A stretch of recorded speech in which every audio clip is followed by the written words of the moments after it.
Welcome back to another edition of the Friday Golf Podcast. I am your host, Andy Johnson. Today, I am joined by our very own at Friday Golf, Joseph LaMagna. I love to catch up with Joseph every once in a while about pro golf. And obviously, we're 2 majors in to the year. We're off and running. Before we blink, the major season will be over and we'll be on to the highly acclaimed and beloved FedEx Cup playoffs. So the premise of this show is that we are going to ask each other 3 questions. So I have 3 questions for Joseph. Joseph has 3 questions for me. Maybe even PJ will jump in with a question, and we will kind of bat those around. Before we get to Joseph, let's chat about Perfect Practice. Our partners at Perfect Practice make the best putting mats around. You can purchase them at perfectpractice.com. Father's Day is right around the corner. And this is a great gift for your father. As a father, I guess I am a father now. When I got my Perfect Practice mat, it was great. One of the things that didn't make the move with me from Chicago to here were my putting mats. And I got the Perfect Practice mat and had a perfect place to put it. And it's really helped me. I've been putting great. I've been rolling the rock well. A couple things I really like about the mat. I'm a big user of chalk lines, and they have kind of this straight line that you can just putt down.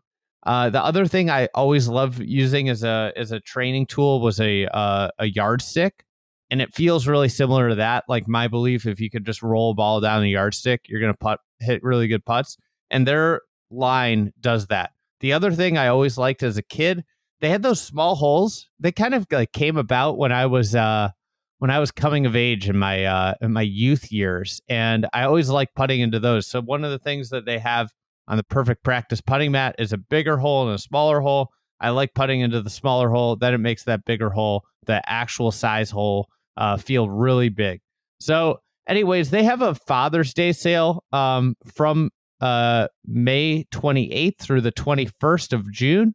It's 20% off site-wide, and you can use your Fried Egg promo code to stack with those.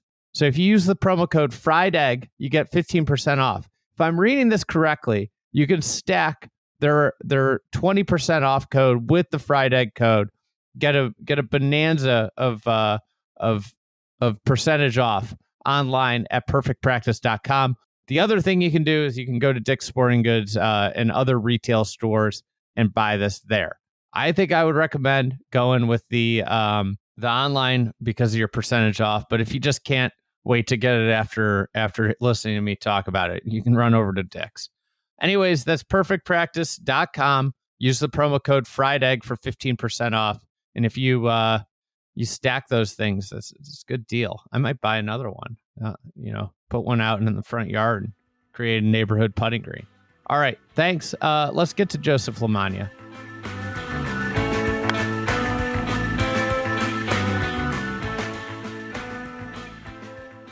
Joseph, welcome on. Are you a Pacers fan? You're a Colts fan. Are you a Pacers fan? Wow, No, I'm actually not. I grew up a Pacers fan. I'm from Indiana. You left them. I kind of left them. We were cool when I was a kid, the Reggie Miller days, early 2000s, late 90s. Ron Artest days. Yeah, Malice at the Palace. But I think we've been a boring team over the last 10 to 15 years, and I'm not going to be a bandwagon fan. I can't be a fraud like that and jump back on. So I'm a huge NBA fan, but honestly, at this point, I'm probably rooting more for the Timberwolves, even though they're going to get bounced, than my hometown Indiana Pacers. I just like to watch great athletes like Anthony Edwards. So you're just a typical Generation Z. Just no fandom. I root for the players. It's the exact thing that's just corroding the integrity of all sports leagues is no fandom. Just that's sad. That's really sad. It's sad to hear. I'm happy that the Pacers are kind of stuffing it in your face. You you leave us. Now we're gonna be fun. Now we got Tyrese Halliburton. We're stuffing it in the face, but we're not gonna talk NBA basketball. Even though that Thunder T-Wolves game last night was awesome. That was an amazing game. we are going to chat about pro golf. I think I prepared 3 questions for you. You prepared 3 questions for me. I think they're pro golf centric. I don't know what your questions are. Mine are pro centric for you. And we're gonna riff on these topics for a little while and see where we go. So, Joseph, do you want the first answer? Do you want to answer the first question, or do you want to ask the first question? I'll go first. Bear with me for a second. I'll try to keep this not super long-winded, but my first question for you, Andy, have we entered a little golden era of major championship golf? And what I mean by that is heading into the US Open at Oakmont, the top 6 names on the odds sheet, so Scotty, Rory, Bryson, Rahm, Xander, and Colin Morikawa, all of those golfers not only have one major to their name, but have multiple majors to their names. And that's not necessarily unprecedented. We don't have odds going back, all the way through the history of golf. But when you look back at major championship windows, the period that comes to mind, like between 2000 and 2006, you sort of have a similar dynamic where you have Tiger, Ernie, Phil, VJ, like all of their primes coinciding and trading blows in major championships. Between 2000 and 2006, so that's 28 majors held.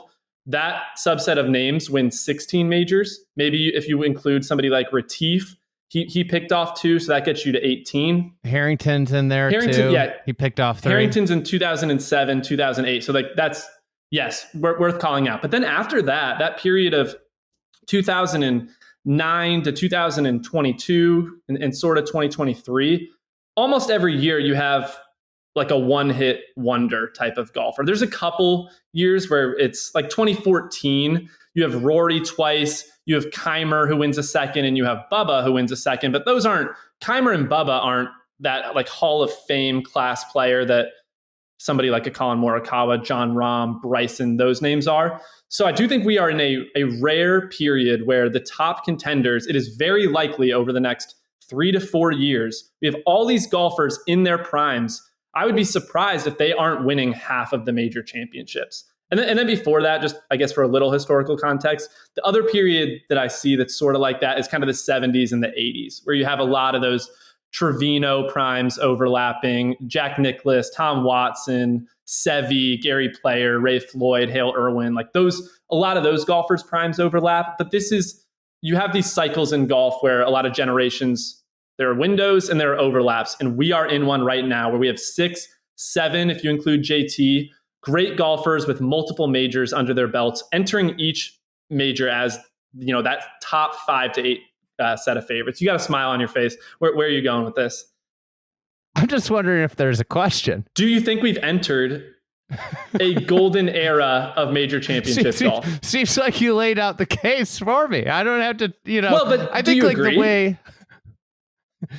the way that I would think about this is, and I've noticed it the last few majors, and it's been a recent phenomenon, where you get into the major and you get going, and it becomes, where is Scotty? Where is Rory? Where is Rahm? Where is a player of that ilk? Where's Bryson? And that, to me, is signaling that is the top of the leaderboard. And this is not supposed to be disrespectful of other great players, but I think of like Thurston Lawrence at last year's Open. I think about even Billy Horschel at last year's Open. I think about, at the Masters, you think about players around the lead, even Justin Rose, and, outside of Bryson, I think like the Justin Rose thing kind of backdoored in. I don't think he necessarily thought he could win, and he surged up the leaderboard. Right. But like you're getting to this point where it's starting to become and feel like whichever one of those guys is the highest up is the actual leader of the tournament, because you don't think that their competitors can hang onto the rope long enough to really beat them down the stretch on a Sunday. And I think it's like what's common with all of them outside of Morikawa is that all of them possess a good deal of speed and the ability to really dominate a golf tournament with their driver. They all can be border on elite, if not they just live in elite approach play territory. And their power with the off the tee vary a little bit, but like the ones that aren't super elite with their irons can be extraordinarily elite with their driver, right? Where that covers any difference between being, very, very good with the approach play to great. And then you also couple the fact that they all have really good short games and can get really hot with the putter. Outside of even Scotty now is top 20 putter in the world, right? So you put these guys together and they're just all around awesome players. Like they are great at everything when they're cooking. And you start to look at other players, you think about the players that are just on the cusp below. Tommy Fleetwood, can't really dominate a course off the tee. The putter is not great, right? Other two parts of the game, pretty good, really good, But, those two things. You look at even a Justin Thomas, and this is one of my questions with Justin is with Justin Thomas, but that driver always seems to get him in trouble. Whether it's a wild tee shot there, maybe he can't drive the ball well enough to win the biggest tournaments, is a question I have. You go down the list, you get to Hideki Matsuyama, the putter's always an issue. Can do from tee to green what all those other guys do, but you have to get a fluke putting performance for him to enter the all-around sphere. So you start to kind of look at these players and they have separated themselves, and I think the only question is who's going to be the next player that enters into this realm of all-around excellence. Is it Ludwig Aubert? Is he the next guy that jumps into the all-around excellence kind of bucket? I think you want to see some more stuff from him from a consistency standpoint and around and approaching the greens. Yeah, and I guess to turn this into more of a question than a statement, that we're in the golden era of majors. Do you think that there's a level of being a prisoner of the moment, or 2 to 3 years from now, do you expect it to be that set of 6 golfers trading blows still? Because I think there's a case to be made on both sides there. Well, I think golf's always cyclical.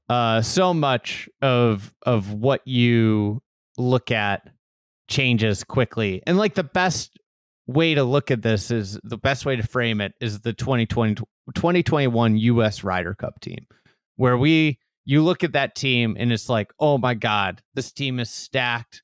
No, all these guys are going to be around. Everything written was all these guys are going to be around forever. This team, Europe has no chance of winning a Ryder Cup in a long time because of how dominant this team is. And it's that team was, anchored by DJ and Brooks. And I think right now they're kind of long shots. There's also players Tony Finau, who's probably a long shot to make this team this year. You have Jordan Spieth, who's right now 31st in the rankings. You have, Pat Reed, who knows what that'll be. Daniel Berger, all in the mix. But then the last guy on that team, Pat Reed was not on the team. He was snubbed. He was the snub pick for the last guy that was picked on the team, Scotty Scheffler, who's now without a doubt, head and shoulders, the best American golfer. So it's the cyclical nature of golf. Usually, I think players operate in 2 to 3 year windows. A normal player operates in 2 to 3 year windows. Great players operate in 10 to 15 year windows. And the rare outliers operate in like 30-year windows, as we've seen with Phil, we saw with Jack, we're seeing with Rory McIlroy is getting into that 20-year window. But like, if you start to draw some lines in the sand, right? Like, we're already 10 years into Jordan Spieth. We're almost 10 years into Justin Thomas. If we look at, these other guys, right, that you mentioned, John Rahm, were, 6-7 years into that. 7 years probably, I would say, is a fair number into John Rahm. Bryson DeChambeau, I think you probably draw the line at like 2019 is the start of him 18. being like 2018 being like really good. So you're getting into year 7. And I think that becomes the question. So like, if you're there already 3 years from now, you're 10 of Bryson, and it could be he's continuing. Like, I kind of think he's going to continue to get better for a little while. I think like this has a lot to do with like where is golf right now? Are we resetting to kind of a normalization of how the sport works, or are we still in this like tremendous youth wave? Because the last 2 generations have been dominated by youth, right? That's been like kind of the story of golf, is like, look at all these young stars. But a question I have is, when do we return? Because we are going to return to where guys are better at age 33 than they are at 23. We are going to return to some semblance of that, because like, to me, guys are learning how to garner speed, hold on to speed. And like, that's been like the biggest trend, I think, in the last few years, is like the ability to hold on to speed. But then you also get the benefit of having like a extremely great golf brain, and experience matters. And you watched it at Colonial last week with Matty Schmid just hitting like incomprehensible shots in the wind. Like, it's like, oh, he just like literally doesn't know how to hit a knockdown shot. And like, that's the stuff that you pick up when you're 33 or you're 28. And I think we're going to see careers shift back. And I'm just wondering, are we there with this generation? Yeah, I would almost potentially challenge that it was dominated by youth. Like, we digging into that a little bit. I mean, there's definitely instances of that, right? Spieth and JT, when they arrived on the scene, those are good examples. But I think where we are seeing right now a lot of golfers playing their best golf ages 28 to 35. I think there are a couple of great examples this year, like a JJ Spawn, a Russell Henley, a Keegan Bradley, playing good golf in their mid to late 30s. And so that's where I'm nervous or cautious about being a prisoner of the moment. But I think there's a unique dynamic in golf right now, having Scotty, Rory, Bryson, Rahm, and Xander, and Colin, all 28 to 31, with the exception of Rory, who's 36. It feels like we're set up for a 4 to 5 year stretch of true all-time greats. Not necessarily they're all going to be top 15 to 30 players of all time, but they're all going to win multiple majors. Them all in their primes, playing that best golf of their careers, like you're mentioning, in that prime window. So I'd feel pretty confident predicting that group of golfers will take down the majority of majors in the next 3 to 4 years, especially if you include this year or last year too, where they've already taken 6 straight. Yeah. And I think like what's crazy to me is like Phil won his first major at age 34. Vijay Singh won his first major. I mean, I don't think he played on the PGA Tour until he was like 35, So, when you look at that, like, it's the game changed so much in terms of like youth and the ability to get to the PGA. And it's 1000% technology. TrackMan and driver heads. TrackMan and driver heads, and the ball that doesn't spin. Yeah. That requires so much less shot making. And I don't want to be like, I'm 39. All right. I'm like in the era. I played both equipment. I know exactly what the difference was. I don't want to be old man yelling at the clouds. And I do think like the level of athlete that we have today is at an extraordinarily different level. Like the way they take care of their bodies, the way they take care of like their nutrition is at an extraordinarily different level than when I started watching pro golf. But the answers to the tests are remarkably easier than they used to be, that's why the sport got so young for a while.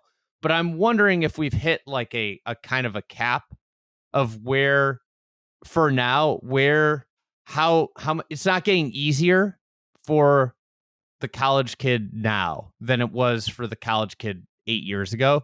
If that's going to push that age back up, where experience does matter again. So if that's the case, like, so if you operate under that premise, that it hasn't gotten easier in the last 5 years for college kids and in juniors. If you operate under that premise, then I would guess that we're going to see more long careers and more players playing at an extremely high level into their mid to late 30s. The other thing is the money's normalized, right? Like where being really rich and like it's not like a newfound thing like it was, I think, like in the mid 2000s or like right after the Tiger thing, where like guys know they're going to be rich if they get to the top, and then I think just generally that's going to yield longer careers, and you're going to have guys that flame out really quick when they get their $10 million, a la, I'm just not going to name names. I don't want to throw anybody under the bus. But like they're going to get their 10 million and be set, and they're going to flame out. But like the guys that are at the top of the game are just going to keep going. So yeah, I guess that's like the bet, is because the other side of the coin is like you watch the NCAAs this week and you say, holy shit, look at this speed coming. It's just getting faster. They're going to control it better. And these guys are going to get unseated by just better players. Like you could run that opposite direction and say that. And I think that's absolutely true too. Yeah. The only other point that I would add, and we've spent a lot of time on question one, it seems like a pretty safe assertion that the difference between regular tour golf and major championship golf has never been bigger in terms of course setup. Like you have the Sub Air at Quail Hollow absolutely humming, and majors having so much attention put into the setup, when there's rough, it being super thick rough, firm greens, prioritizing firmness at all costs, and then the regular week in and week out tour stops where you got to get, if it's a full field, 120, 140 players through. That dictates setup. So I do think we're in a period where technology, sub-air systems, so much agronomic development, major championship setups are much different than regular tour stop setups, probably more than at any point in history. And that, I would imagine, only favors those more experienced players and brings out the guys who are truly skilled. So I'm kind of expecting that set of 5 or 6 golfers to dominate for the next 4 to 5 years. Maybe one of them or two of them will drop out, but I think we're in a unique period in golf where we're going to see domination from a small subset of golfers. Bonus question: Who would you expect to jump into that group of a name that's not in there right now? Ludwig. I think that would probably be the consensus, and it makes sense. Obviously, like he's already had like immense success at Augusta National, which is the one that you go to every single year. Right. All right. My first question to you, and we touched on it a little bit. Is JT back? We did a podcast like to preface this. I think we were at a really interesting point in JT's career last year after his kind of second, by his standards, down year in a 3-year window. And the real question was like, the question of the podcast was, what is JT? And we sketched out a couple things. And if I had to I think the best case scenario has played out over the last 4 months of 5 months of PGA Tour golf, Where do you view JT right now? I think when we did that pod, if my memory is correct, I think I said his ceiling was close to being, maybe not absolute ceiling, but like a 90th percentile outcome would be that he's the 8th to 12th best player in the world. And I think early in this year, it looked like potentially he was the 4th or 5th best player in the world. But I do think, as we've seen some major championship golf, Justin has settled into that 8 to 15 range. And the way I view Justin, I think there's certain players that are kind of hard to always nail down exactly what their skill set's going to look like week in and week out. JT's pretty easy for me. And you've already mentioned it. That driver gets wild and can be a problem, to where he is giving up on a demanding off the tee setup. He can't keep up with Scotty Scheffler, with Jon Rahm, with Rory, with Xander, with Ludwig. And somebody could say, well, he won at the RBC Heritage at Harbor Town. Like, you can't spray it out there. That's true, but you also take a lot of less than driver off of the tee out there. And I think similarly at Colonial, like we just saw Matty Schmid, who's got a lot of speed, not the most accurate player. He could kind of get away with hitting a lot of less than driver off of the tee at those types of setups. And so we've seen Justin Thomas have some of his best finishes. Valspar, another course you take a lot of less than driver off the tee. The Amex, pretty friendly setup at PGA West. A lot of room off the tee, a lot of wedges. So I see JT clearly outside of that group of the top 5 to 6, somewhere in the 8 to 15 range, and not a true threat in major championships right now, because he cannot keep the driver consistently in play. And it's going to bite him once or twice around with a big miss. So, I mean, he's hitting 57% of his fairways this year. That's bottom half of the tour. But beyond just a fairway percentage, it's those big misses, those sprays where you're hitting something 315 yards offline that I just think will bite him more often than it's going to bite those top drivers of the golf ball in the world. So I think our evaluation of him being kind of an 8 to 15 in the world type of guy is accurate. I think that's right where he is. I think like NBA and pro golf is always like a good comp, because the NBA is so superstar driven. And I think like if you were comparing JT in the NBA, he would not be like a tier 1 superstar, where you're talking about like your Jokic, your SGA, even Luka, Jason Tatum, type thing. Like, if you're doing this, like, you can't go to like number 7 and be like, yeah, he's the level of Anthony Edwards. No, like, he's more of like your like best player on a team that's like a 6 or like a 6 seed in the West, or in the East, right? Like maybe even a 7 or 8 seed, because like there's so many more players in the NBA, you have to remember, than the PGA Tour. So you have to like kind of push down on it. But like he's like he's, I don't know. I'm thinking like Devin Booker, right?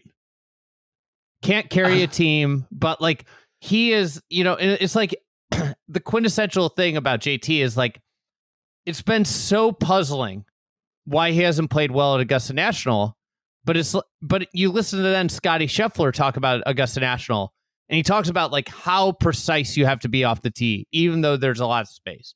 Like, you have to get it into the right spots. And that's the thing he can't do at a high level right now with the driver, is he just cannot play over 72 holes at an elite level at a golf course that supremely tests your capabilities of driving the golf ball.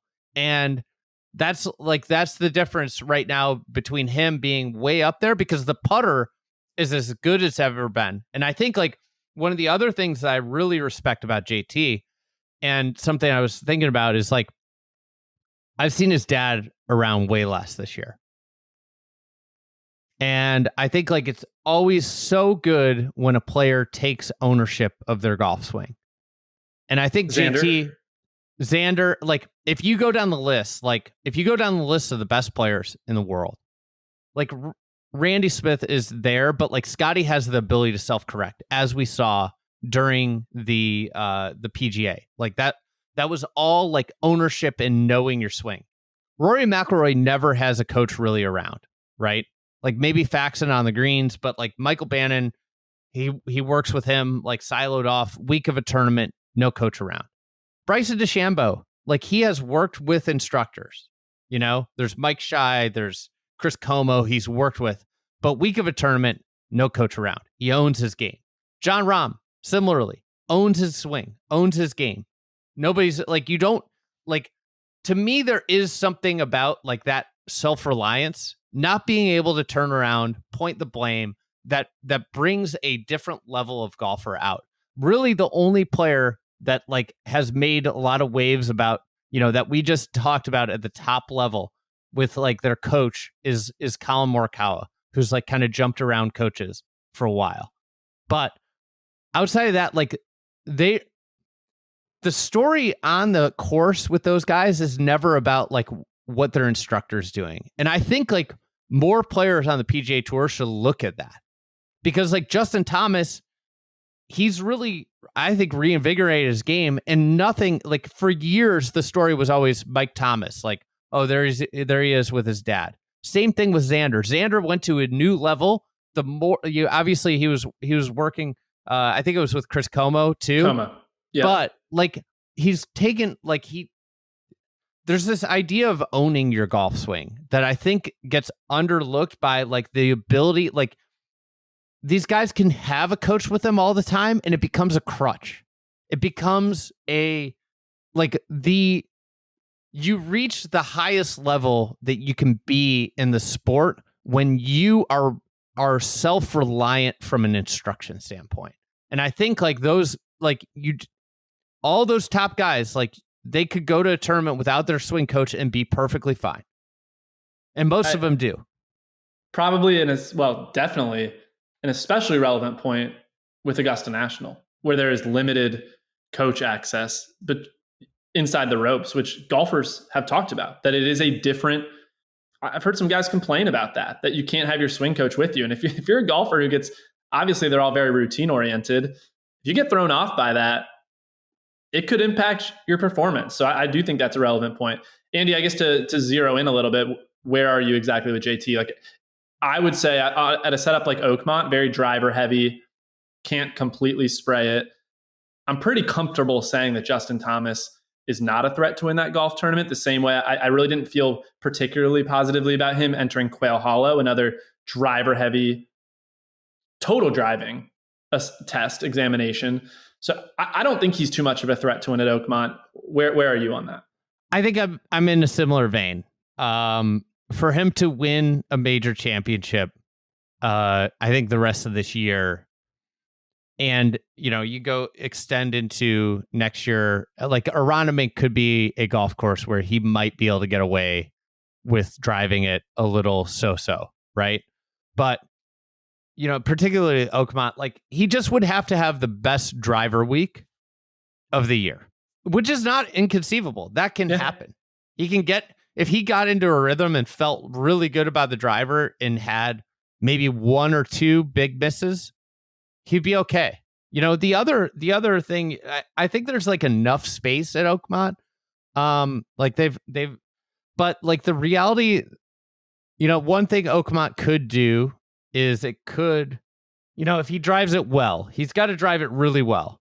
But like the idea of like it's going to punish everybody and people are going to miss. Like there could be like an element of like if he plays really smart from his misses, he could do this. Like it seems to me like what we're at with like JT is like there's just like 18 holes. Like there's a 18 hole stretch in majors that just like subsequently kills him, and then he'll have 18 holes where he's the best player on the golf course. And so I just like, there's just, golf's so much about consistency. Like every great player, all they want to be is more consistent. And that's the thing that JT just has to be more consistent off the tee. Yeah. And I guess while we're there, really good test at Muirfield Village to see where JT's off the tee game stacks up. Can't spray it there. So I think coming into the US Open, that's a great litmus test of where his driver is. All right. What's your next question? All right. I'll go how do you explain Patrick Cantlay? It is because with certain golfers, the punchline, obviously, major championship performance, horrific in his career. 5 total top 10s and 33 major starts. He's won Memorial twice. He's won 2 BMWs, a tour championship, been great at Ryder Cups, stinks in major championships. And he hasn't even been relevant. Like outside of Pinehurst, where last summer he had a little taste near the lead, Patrick Cantlay hasn't even been relevant in major championships. And he has a well-rounded skill set. It's not like a guy whose game should only set up for regular tour stops. So, Andy, how do you make sense of a career like Patrick Cantlay's? It is confounding to me. It's a great question. Up until recently, like last year, one of my favorite stats was like, no major championships, most weeks in the top 10. And I think he's out of that now. If you Google most weeks in the top 10, maybe PJ can Google this while I'm talking. Most weeks in the top 10 of the OWGR, there's a Wikipedia page. I mean, he ranks like right around like Luke Donald, Ricky Fowler, and yet he doesn't, I don't think, get talked about in the same vein. Like this was like a bona fide top 5 player for a couple of years, and he didn't crack an egg in a major. I guess you could say like the Tiger Masters, he had a chance, roughly. Had a chance. Yeah. Like you could have talked yourself into like maybe he's going to win this tournament on the back nine. But I think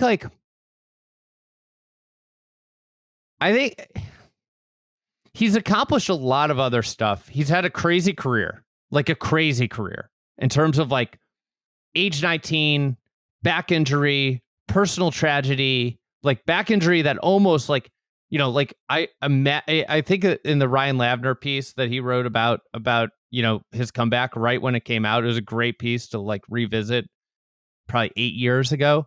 I think he was like considering what he was going to do with his life outside of golf. And this was like at age 19, everybody's like, holy cow, this is like the next big thing.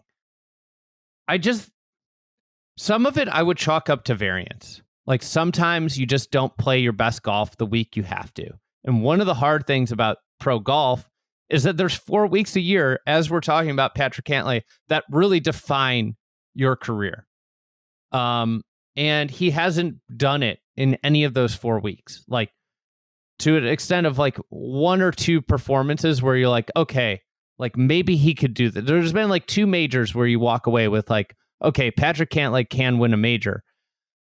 I would point to like, and I don't know, this is like a completely off the cuff theory.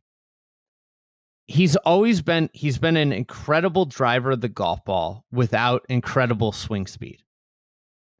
And I wonder if there's any corollary to a certain threshold of swing speed in this era that we're in that yields major champions.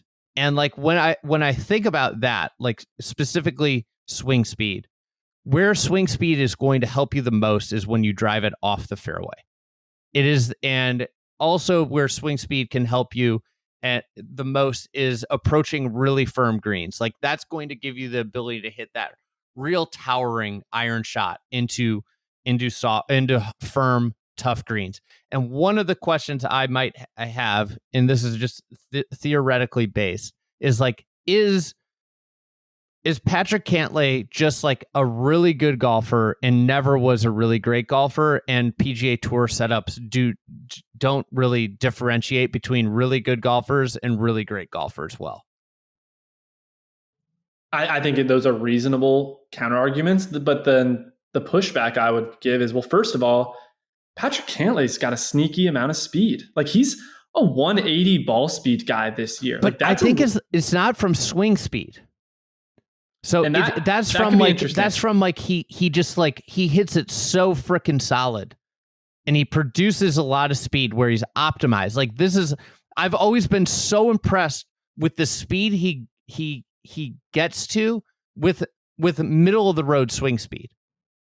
That's an interesting angle. I'd be curious. Maybe I'll dig into that. And like, is it coming from shots out of the rough in majors that he just doesn't have enough swing speed to hoist it up into the air. All right, I'll take a little dive into that. The other thing is like he doesn't have like a steeper angle. Like he's kind of he's not flat, but he's like, I mean, he's got a great golf swing. But like you see, like JT is a great rough player because of like how high his hands get at the top of his swing. Like versus Rahm, who's kind of like more flat and laid off. Like he gets through rough with sheer power, not with technique. And Patrick Cantlay is kind of in between those without a lot of speed or power, right? He garners his ball speed's incredible because of how like he's middle of the road swing speed. It's just like, oh, this guy just hits the dead center of the face every single time. And that's what's amazing to me about Cantlay.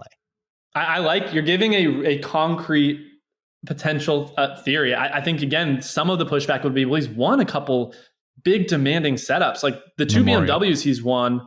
Well, I guess one of them in particular, Caves Valley, was kind of a bomber's rough, and he's won a tour championship. East Lake's kind of in that ilk. Memorial is not a bomb and gouge type of setup. So his 2 wins at Memorial don't necessarily dispel the notion that you're offering. I think that's an interesting thing to look at. It probably doesn't fully explain why he can't even contend, but yeah, that's a satisfying explanation. Might have to dig into that a little more. Just still a confounding career that he has 5 top 10s in 33 major starts. Corey Connors has 5 top 10s in 26 starts. Like Corey Connors has put together as good of a major championship track record as Patrick Cantlay. He doesn't have a ton of speed. Is Cantlay like a modern day Steve Stricker?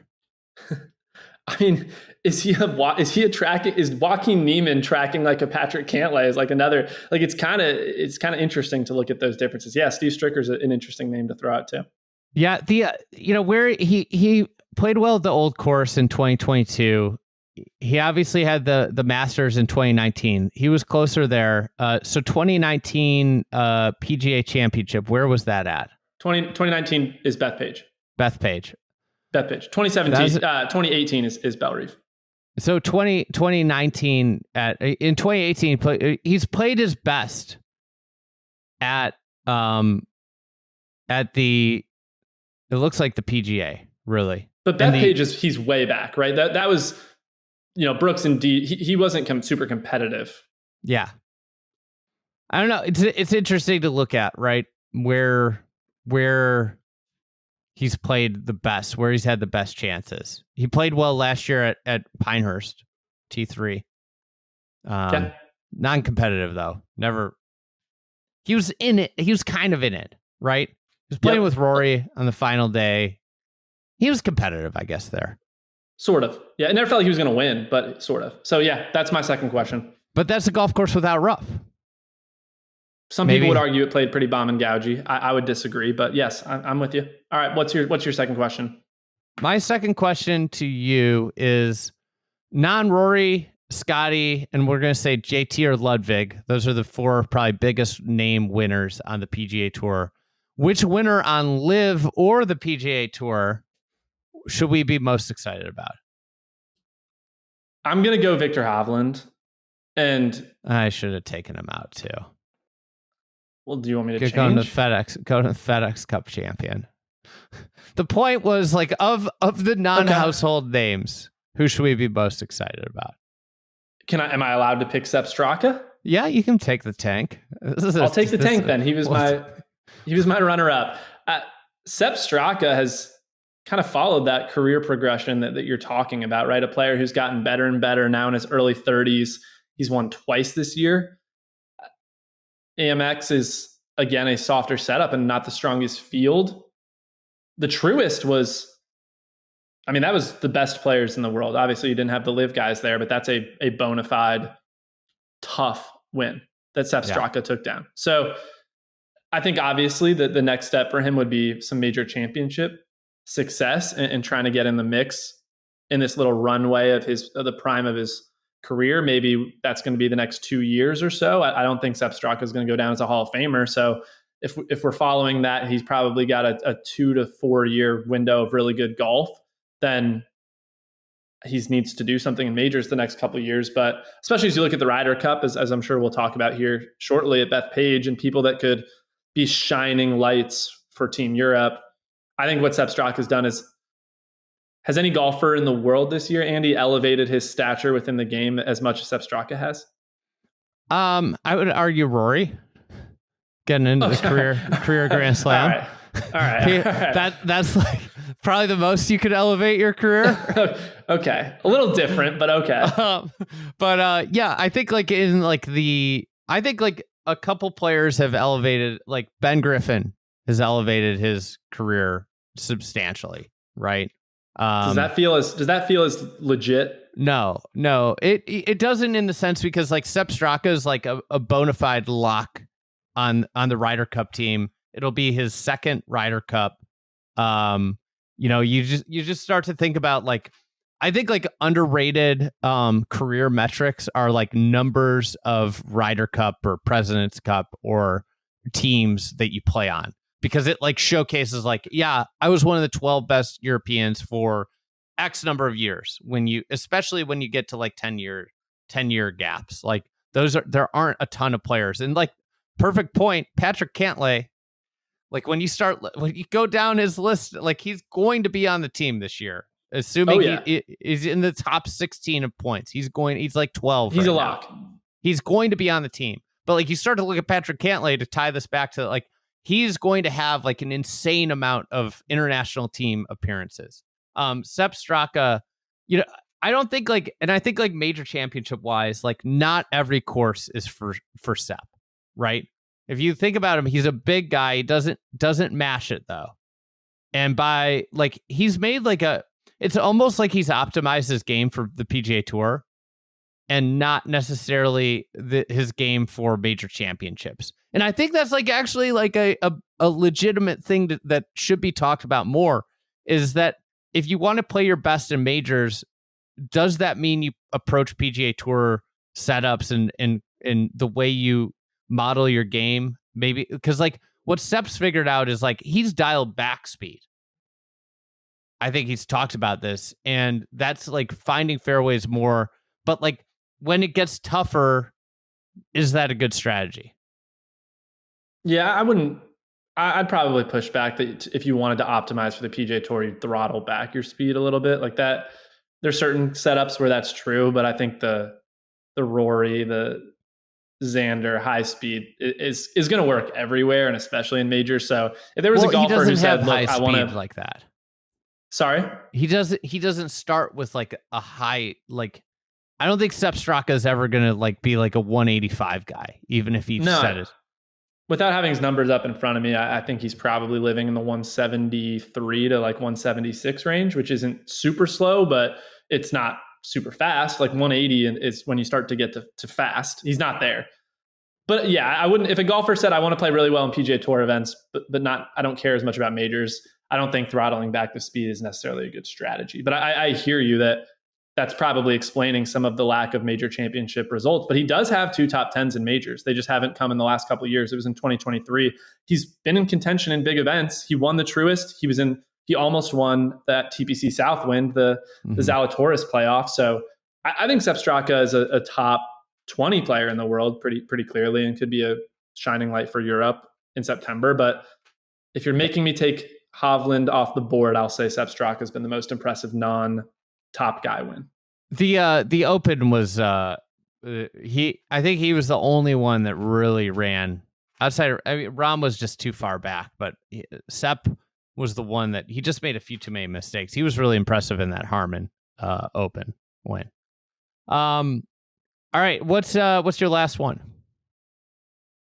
Who wins the Ryder Cup? And maybe this is a little crossover from the last couple of conversations we've had, but who's a golfer outside of the top couple names on each side that if you had to bet he's going to be a top player for one of the sides, take out the Scotty, take out Rahm, Rory, who wins the Ryder Cup and who's that player? All right. I think the Europeans are going to win. Okay. I feel like we're due for an away winner. I think like one of the things like you when you looked at Bethpage on the schedule, you're like, oh my God, that's just US centric because of the distance advantage that the US had a couple of years ago. But if you start to look at the way the teams are shaping up, like the European team is just bombers. And if you set up Bethpage with little rough, like because of the way Oakmont's greens sit up so often, it is such an advantage to be a high long ball hitter. Bethpage? You said Oakmont. Bethpage, I mean. My bad. Because of the way Bethpage's greens sit up on ridges, it is so advantage. So if you set it up with thick rough, it is playing really into the long hitter's hands. If you set it up with short rough, it still plays into the long hitter's hands, right? Then it becomes just like bomb fest. And I just think about like the Euros in some of the players they have like on that team, whether it's like the Rasmus Højgaard, really lots of speed. Ludwig kills it. Kills it. Yeah. You just have like a lot of guys. And then when you start to think about like the guys that aren't long hitters, you have Fleetwood, who's been like a Ryder Cup, awesome in Ryder Cup. You can pair with anybody in the world because he drives it straight and his iron play is extraordinary, right? You have Sepp Straa, who kind of like, he doesn't hit it super far. We just talked about it, hits a lot of fairways, and he also hits the ball really high with his irons, like a good trait in there. And then you start to look at the American team, and you're looking at the back half of the roster, who's won this year on tour, and it's like, well, like I don't know, like there just aren't the same type of players, right? They're like the people that have won as the Americans this year have been like shorter players, like Brian Harman wins and gets into the mix, right? You've got Andrew Novak, who's, I know one of your favorites, but not necessarily like a bomber, right? He's never played a Ryder Cup. Now, like, and Russell Henley's in the 6th spot. Like Russell Henley's a great player, but like a poofer. Yeah, like not. And Morikawa is one of your bona fide players, and he's not hitting it very far. So like you've got this dynamic where like you're looking at the roster and a lot can change, but right now it just plays so into the Europeans' hands. As far as player that I think will play well that might surprise of names, like I mean, could a Bob McIntyre be a name for the Europeans? Plenty of speed in the if you think about like where he's won his tournaments, he won obviously the Scottish, he's won the Canadian, like that Canadian Open setup last year that he won at was like thick rough. Like I think that could like translate well to Bethpage if I was gonna pick one name, which is like an amazing thing because like you kind of thought last Ryder Cup that was gonna be a one and done Ryder Cup appearance for Bob McIntyre, but that would be one for the Europeans. For the Americans, Daniel Berger. Not a ton of speed there. That's where I'm struggling with. Like my question to you was like, what's the best case scenario for the back half of the U.S. Ryder Cup roster? Because like I think this is like a real situation that they have on their hands right now.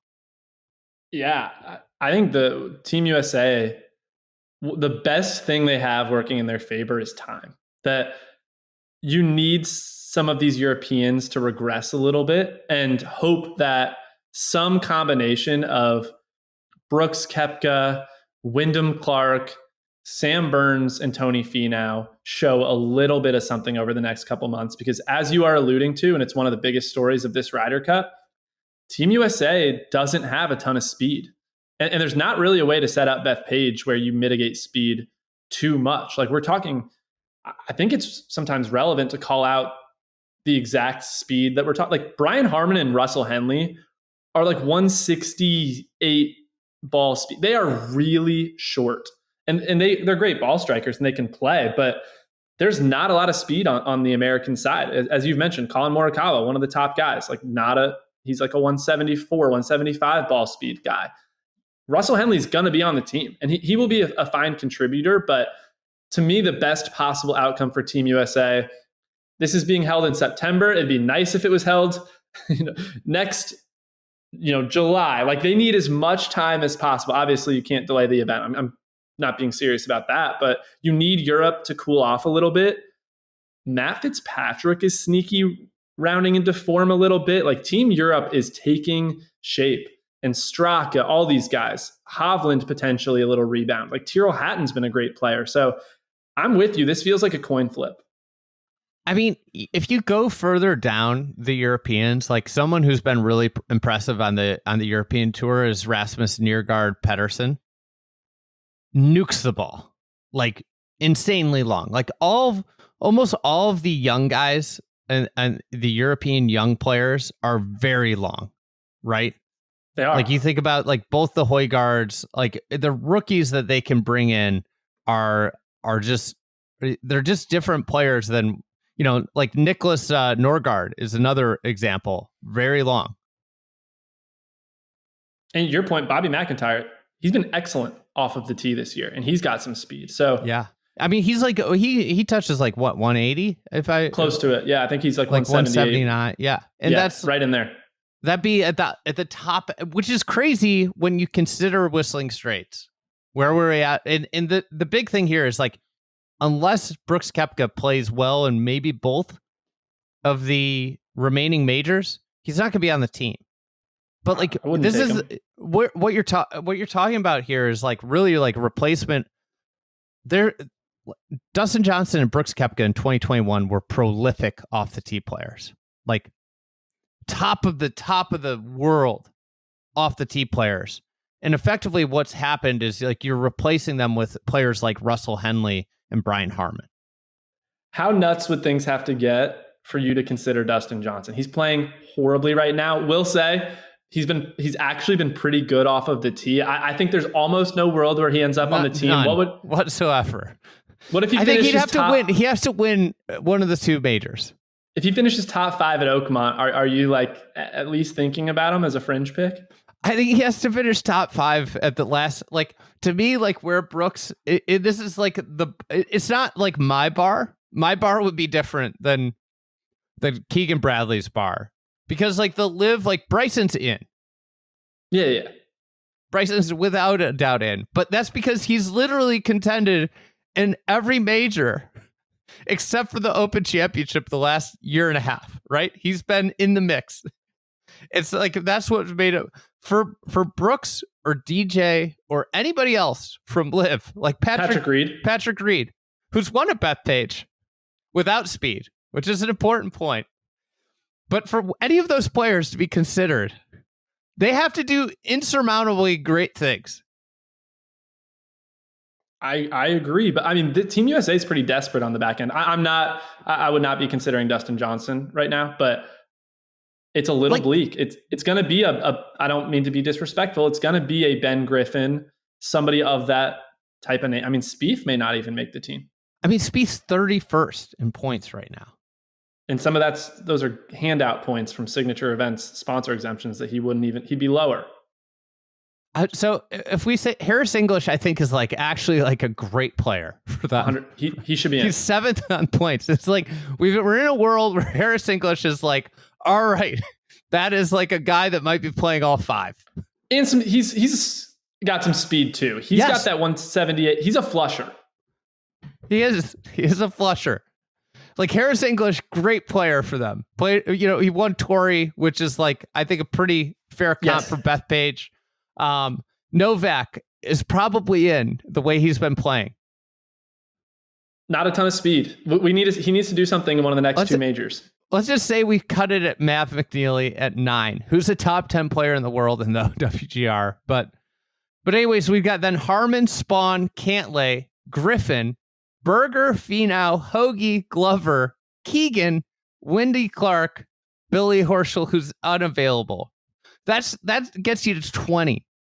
And it's like you're looking at that and it's like if I'm adjusting for course fit, so Cantlay we're saying is in. That's 10. Oh yeah.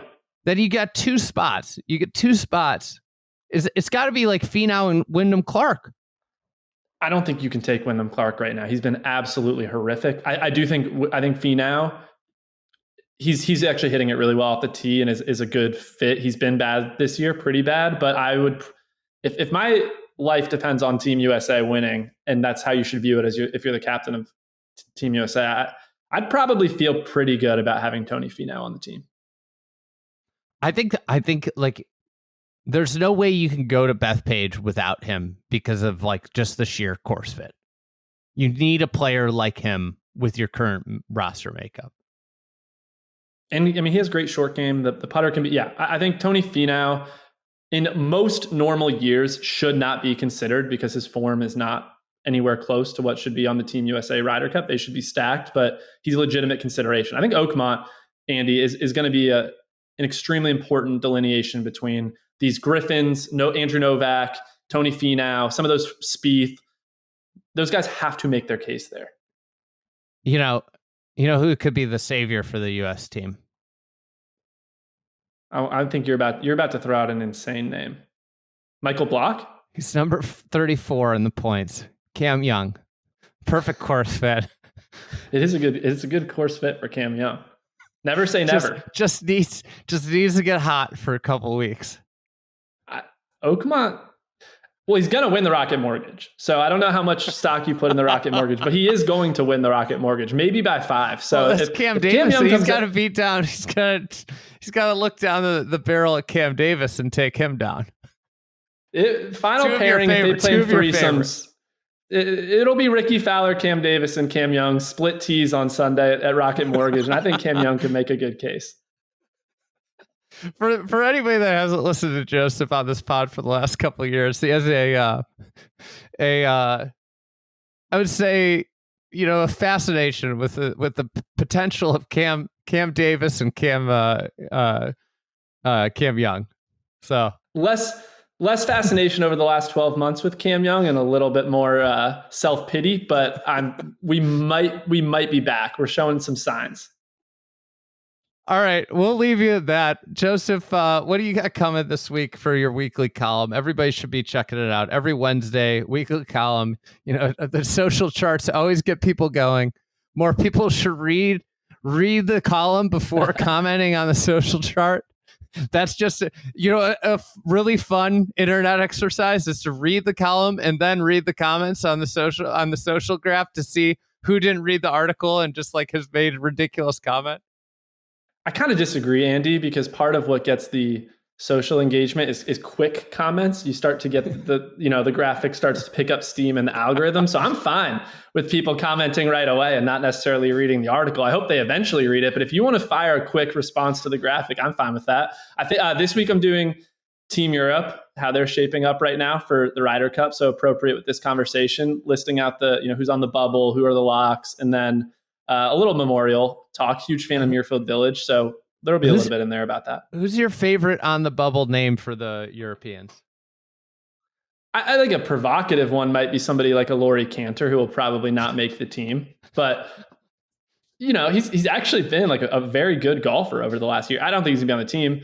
We could call him he should be the diplomat, just because he's worked all sides of the world of golf right now. He has experience on the LIV. He's got experience on the European Tour. He's playing a few PGA Tour events. He's seen everything. He's the diplomat. No, true favorite, I would say, is Matt Fitzpatrick, who has, I think, actually does model pretty well for Bethpage. And the win at Brookline, they're not the same type of golf course, but I think Matt Fitzpatrick likes those types of setups. Honestly, great. I think a pretty good comp is Brookline. Similar, the way the greens sit up is really the topography, really good match and the way that the greens are way better greens at Brookline than Bethpage, which are just kind of flat circles. I think Matt Fitzpatrick will be a very to make a prediction. I think he will be a key contributor to Team Europe at Bethpage. So he's probably on the bubble right now. I don't think currently 41 in the points. Whatever the points. He's behind Sammy Valimaki, ahead of Francesco Laporta, who sounds more like a Mets utility player than a golfer. Fitzy's been hitting really well off the tee this year, actually, and his iron play has turned around a lot in his last 4 starts. Or 3 starts, really. One of them's a Zurich Classic. I wouldn't count that, but 3 signature events. And the PGA Championship. Coming off a T8 at the PGA, I think he will likely have a good week at Muirfield Village this week and kind of solidify why he should be on the team. Not solidify, but make significant progress towards being on that team. All right, Joseph, we'll talk soon and look forward to reading your work on thefriedegg.com. Sounds good. Thanks, Andy.